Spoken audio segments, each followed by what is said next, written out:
Kalau mereka sudah mau menerima, kita berhenti.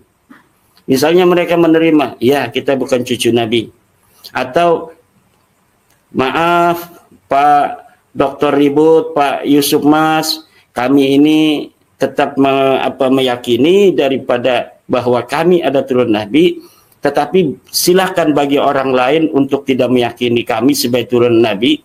Kami tidak akan lagi mengaku-ngaku keturunan Nabi di hadapan publik lagi. Kami hanya akan mengaku di antara kami saja sesama Balawi. Kalau mereka sudah demikian, fa'alaika anta kuffa anhum, berhentilah.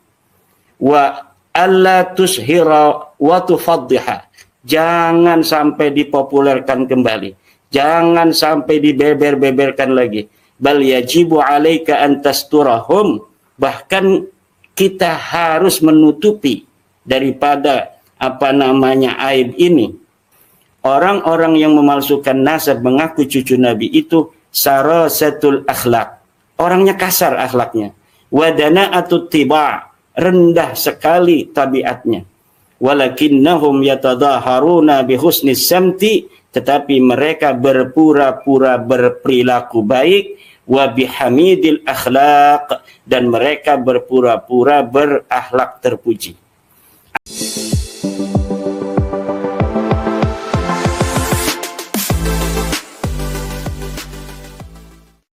Assalamualaikum warahmatullahi wabarakatuh. Kiai Haji Imaduddin Usman Al-Bantani sangat keberatan kepada kalangan habaib Ba'alawi yang mengaku cucu Nabi dengan menyebarluaskan dan membius semua orang untuk mempercayai golongan mereka, kelompoknya. Kata Kiai Imad, seandainya mereka hanya mengaku cucu Nabi di internal mereka sendiri, tidak disebarluaskan pengakuannya di ruang publik, mengajak masyarakat agar mempercayai dirinya sebagai cucu Nabi, barangkali itu dapat ditolerir. Bahkan Kiai Imad menyebutkan ciri-ciri orang yang mengaku cucu Nabi tetapi dusta, palsu, diantaranya adalah suka mengumpulkan harta, mewah-mewahan dengan harta. Mereka membuat paspor nasab untuk menguatkan pengakuan nasab mereka. Ada kartu sebagai identitas bahwa betul adanya dia sebagai keturunan Nabi. Ini salah satu di antara ciri yang oleh Kiai Imaduddin disebutkan berdasarkan literatur yang dibaca oleh beliau. Nah, untuk itu teman-teman mari kita simak penjelasan dari Kiai Haji Imaduddin Usman Al-Bantani. Berikut ini dia videonya. Dari seorang pakar nasab, Sayyid Husain bin Haidar Al-Hashimi, tentang bagaimana sih kita ketika sudah mengetahui bahwa Ba'lawi ini adalah merupakan bukan keturunan Nabi besar Muhammad SAW. Pada saat yang sama mereka masih mengaku di hadapan publik dan tidak mengiktiraf keterputusan mereka kepada Rasulullah. Syekh Sayyid Husain bin Haidar Al-Hashimi berkata, la yajuzu bihalin ayyaskuta ala munkari ilmihi lianna sukutahu ala al-kadhibi bin nasabi yakunu kal iqrar fayakunu ahadal kadhibina wa talhaquhu la'natullahi wa rasuluh hadha in sakata fa kaifa biman yanqulul kadhiba wa la yajuzu sukutu ala al-kadhibi fin nasabi wa la mujalasatul wadda'ina wa illa kana wahidan minhum. Kata Syekh Sayyid Husain bin Haidar Al-Hashimi, tidaklah boleh bagi ulama sama sekali untuk diam terhadap sesuatu yang tidak sesuai dengan ilmunya. Karena diamnya dia terhadap kedustaan di dalam masalah nasab, itu sama saja dengan mengikrar daripada nasab palsu itu. Fayakunu wahidan, fayakunu ahadal kadhibin, maka orang itu, kiai itu, ulama itu yang telah tahu kepalsuan nasab Ba'lawi tapi kemudian dia masih membelanya, ahadal kadhibin, dia akan menjadi salah seorang pendusta itu. Wa talhaquhu la'natullahi wa rasuluh, dan dia akan mendapatkan laknat Allah dan Rasulullah. Hadza in sakata, hukum ini hanya bagi orang yang diam. Fa kaifa biman yanqulul kadhiba, bagaimana dengan orang yang menyebarluaskan kedustaan itu? Dan yang terakhir ini menarik, Bang Yusuf. La yajuzu sukutu 'alal kadhibi bin nasab wa la mujalasatul wadda'in wa illa kana wahidan minhum. Tidak boleh kita diam terhadap kedustaan nasab, apalagi nasabnya Rasulullah Muhammad sallallahu alaihi wa alihi wasallam. Dan tidak boleh juga mujalasatul wadda'in, menemani orang-orang pemalsu nasab. Wa illa kana wahidan minhum, kalau mereka masih berteman, apalagi mereka membela, kana wahidan minhum, maka dia menjadi salah seorang di antara mereka. Kemudian itu untuk orang-orang yang membela. Bagaimana bagi kita orang-orang yang ingin memberikan pencerahan terhadap masyarakat tentang kepalsuan nasab Ba'lawi ini yang telah terbukti, saya ulangi kembali, dari sisi ilmu nasab, dari sisi ilmu sejarah, dari sisi DNA, semuanya gagal. Tapi kemudian masih ada saudara-saudara kita yang masih mengakuinya. Lalu bagaimana cara kita untuk menyadarkan, terutama menyadarkan bagi orang yang memalsukan nasab itu? Dan di sini pula saya akan mengutip daripada Said Hussein bin Haidar Al-Hashimi di kitab yang sama, Muqaddimah fi Ilmil Ansab, halaman 180, dalam kitab Rasail fi Ilmil Ansab 187.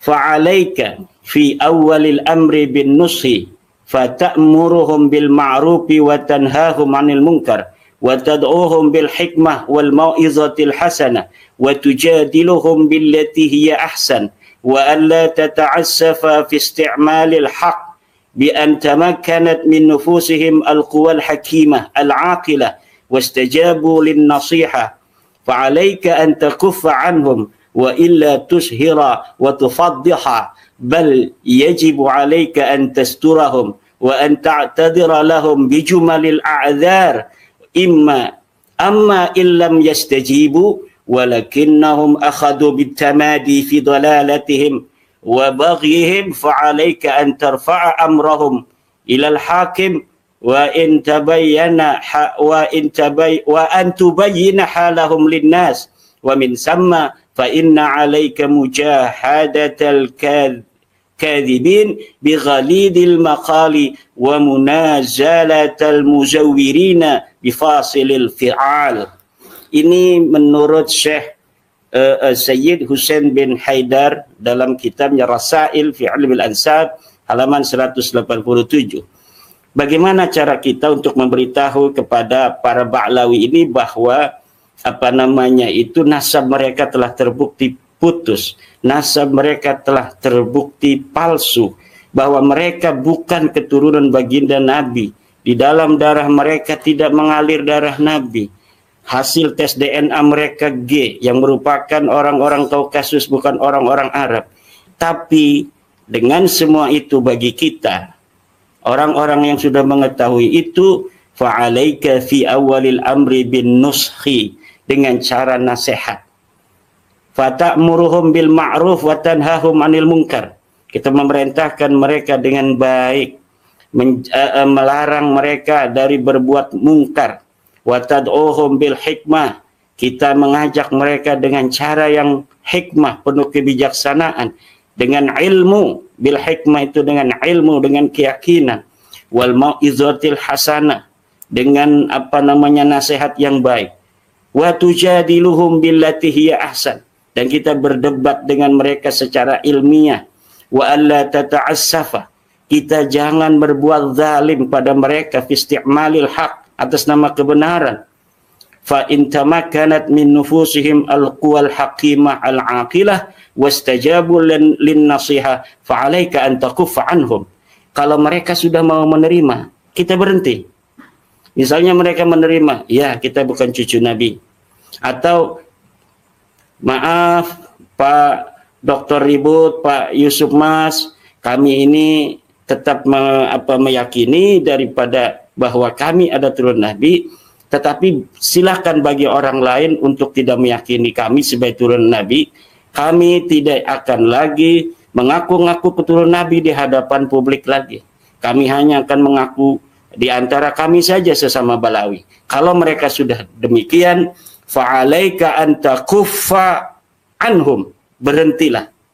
Wa alla tushhira wa tufaddiha, jangan sampai dipopulerkan kembali, jangan sampai dibeber-beberkan lagi. Bal yajibu alaika an tasturahum, bahkan kita harus menutupi daripada aib ini.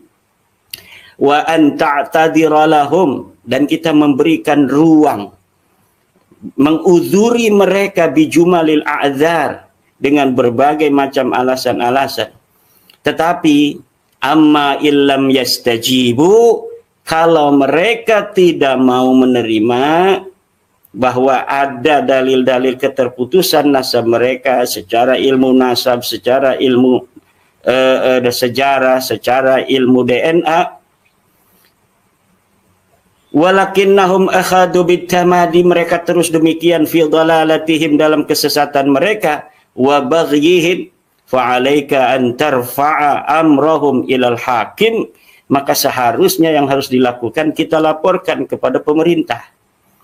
Wa antubayyina halahum linnas, dan kita harus terangkan semua ini pada manusia, kita beri pencerahan kepada manusia bahwa yang mengaku turunan Nabi dari Ba'lui itu bukanlah keturunan Nabi. Ini kewajiban menurut Syekh Sayyid Husain bin Haidar Al-Hashimi di dalam kitabnya Rasail halaman 187. Wa min samma, dari situ, fa inna 'alaika mujahadatal kadzdzabin, itu dihitung adalah kita berjihad untuk memerangi para pendusta. Dengan apa? Bi ghalizil maqal, boleh dengan kata-kata yang keras. Wa munazalatil muzawwirin, dan kita boleh untuk mengalahkan orang-orang para pemalsu itu bifasilil fi'al, dengan perbuatan-perbuatan yang dengan itu mereka akan sadar. Itu adalah cara kita di dalam berinteraksi atau menyadarkan daripada Ba'lawi. Sebelum kita ke yang lain, ada lagi ini. Kita ini penting agar memberikan pencerahan kepada masyarakat. Sebelum nanti kita persilahkan Dr. Ribut Nurhuda dengan Dr. Soleh Basyari, Ketua CSIIS, dalam menerangkan tentang Ahli Bait. Ini ada juga saya kutipkan bagaimana Dr. Sayyid Husain bin Haidar Al-Hashimi dalam kitab Rasail fi Ilmil Ansab halaman 179. Beliau mengatakan ada ciri-ciri pribadi yang bernasab palsu itu, Mas Yusuf. Jadi ciri-ciri orang yang mengaku-ngaku turunan Nabi palsu itu, ciri-cirinya ada sekitar 8 kurang lebih yang saya catat dari kitab Rasail fi Ilmil Ansab karangan Syekh Sayyid Husain bin Haidar Al-Hashimi halaman 179. Yang pertama, hubbul mali wa jam'ud dunya. Mereka senang sekali mengumpulkan harta, senang sekali kepada harta, senang flexing, senang dawir. As-sani sarasatul akhlaq wa dana'atut tiba', walakinnahum yatadhaharuna bi husni samti wa bihamidil akhlaq. Orang-orang yang memalsukan nasab mengaku cucu Nabi itu sarasatul akhlaq, orangnya kasar akhlaknya. Wa dana'atut tiba', rendah sekali tabiatnya. Walakinnahum yatadhaharuna bi husni samti, tetapi mereka berpura-pura berperilaku baik, wa bihamidil akhlaq, dan mereka berpura-pura berakhlak terpuji. Asalis, ciri-ciri cucu Nabi palsu. qallama tara da'iyan illa wa huwa yudmiru su'a diyanatin. Sedikit sekali atau kapan saja engkau melihat orang yang mengaku sebagai cucu Nabi, illa wa huwa yudmiru su'a diyanatin, kecuali mereka itu sebenarnya menjembunyikan jeleknya agama yang ada di dalam dirinya. Walaupun yatadaharu 'indan nasi bi husnis santi wa bihamidil akhlaq. Ar-rabi, ciri-ciri cucu Nabi palsu, nafyul ansabis sahihah, senang menafikan nasab-nasab yang sahih. Jadi nasab yang sahih dari para keluarga-keluarga Nabi yang ada di Saudi, yang ada di Lebanon, yang ada di Qatar, yang ada di Irak, yang ada di Iran, itu dinafikan oleh mereka. Dan apabila mereka ingin menjadi cucu Nabi, maka harus dikhatam oleh mereka, diberikan paspor nasab oleh mereka. Kemudian al-khamis tashihul ansabis saqitah, mereka mensahihkan nasab-nasab yang palsu. Jadi nasab yang sahih mereka palsukan, nasab yang palsu mereka sahihkan. Ini ciri-ciri orang atau sebuah komunitas yang bernasab palsu. Kemudian yang as-sadis al-istiqwa'u bi ghairihi minal ad'iya. Mereka saling memperkuat antara satu dengan yang lainnya, orang-orang yang bernasab palsu ini. Ini nasabnya palsu. Ini nasabnya palsu. Mereka ini saling menguatkan. Ini mengisbat ini mengisbat itu. Seperti kita lihat Al-Mahdali dari Bani Ahdal yang ada di Malaysia, mereka memperkuat Ba'alawi, Ba'alawi juga memperkuat daripada Bani Ahdal. Yang ketujuh, as-sa'yu al-hafithu nahwa syuhrati wat-talaqqubi bi alwanil alqabi wal ghadabi min ishtiharil akharin. Mereka berusaha dengan keras untuk populer dengan menggunakan sebutan-sebutan yang banyak, lakob-lakob, gelar-gelar, dan mereka marah kalau ada kelompok lain yang mengaku-ngaku juga sebagai keturunan Nabi. Kemudian yang ini yang paling penting, tab'u khatmin yaqtatu nabi. Ciri-ciri keturunan Nabi palsu adalah mereka membuat paspor nasab sebagai penguat mereka bahwa mereka betul sahih sebagai turun Nabi, padahal mereka palsu. Ini para dzurriyyah Nabi yang jumlahnya ribuan marga yang ada di dunia ini, itu yang asli-asli itu nggak ada yang punya paspor nasab yang kayak paspor begitu. Mereka cukup kesaksian dari nakib mereka untuk keluarga mereka, tidak dibawa-bawa, kemudian tidak pernah diperlihatkan ke publik. Seperti novel orang Solo itu, dia ini ciri-ciri keturunan Nabi asli harus punya ini, harus punya paspor nasab dari Rabita Alawiyah. Lah ini menurut Syekh Sayyid Husain bin Haidar Al-Hasimi merupakan ciri-ciri daripada nasab yang palsu. Teman-teman, itu barusan penjelasan dari Kiai Haji Imaduddin Usman Al-Bantani, ciri-ciri cucu Nabi palsu, nasab palsu yang mengaku-ngaku sebagai cucu Nabi yang dibacakan oleh beliau barusan, itu semuanya berdasarkan rujukan literatur. Artinya beliau tidak mengarang-ngarang cerita. Hampir semua perkataan yang disampaikan mengenai nasab tentang Ba'alawi, seperti juga yang barusan disampaikan, hampir semuanya berdasarkan kitab-kitab daripada para ulama. Dan ini penting sekali teman-teman, Kiai Imaduddin adalah orang yang alim. Bagaimana tidak beliau menjadi pengurus LBM NU, Lembaga Bahsul Masail Nahdlatul Ulama. Tentu bahan bacaannya sangat luas, termasuk kitab-kitab nasab beliau pelajari semua. Nah, itu saja teman-teman terkait dengan video yang barusan kita simak. Kalau ada yang disampaikan, silakan tulis di kolom komentar. Sekian dari saya. Wassalamualaikum warahmatullahi wabarakatuh.